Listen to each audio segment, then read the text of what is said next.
Trebuie să fim atenți puțin la tipul și forma acolo.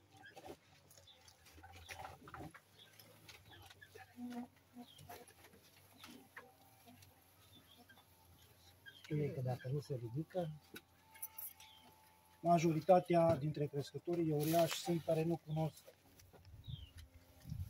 părțile iepurii.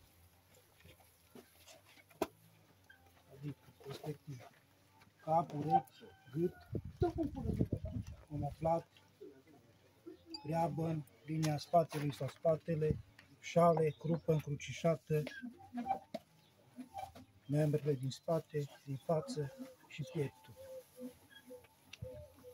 Respectiv la cap obrajii și școlcile. Și acum, după fișa de arbitraj, luăm prima poziție, da, tip și formă. La iepurile astea, cam ce probleme ar avea. În primul rând nu este destul de cilindric, Fața, nu e așa de... e subțire aici în față. Da. Mulți confundă cilindru cu un ou, cum o zice cineva. Da, e destul de subțire, trebuie să fie mai lat aici în față. Să simt oasele. Nu se ridică de pe masă, ridică acum. E moale un pic pe față. M-am contestat ridicat. Un pic e moale. Dar nu are importanță. Dacă se ridică un pic, e ok. Ăsta știi cum e. Dacă tu ești crăcănat la picioare, niciodată nu poți să stai drept. Are și coada ruptă. Da? Da. Hai, dați aici și puneți unul care... Cine crește uriașii.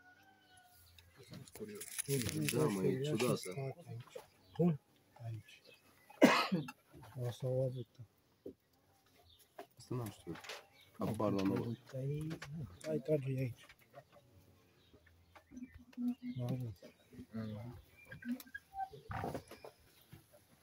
Deci, cum am zis, după fișa de arbitraj, la prima poziție, defecte, nu are destulă musculatură, da? Nu călcă bine în față. Deci cam la un punct jumătate ar fi la animalul ăsta să la tip și formă.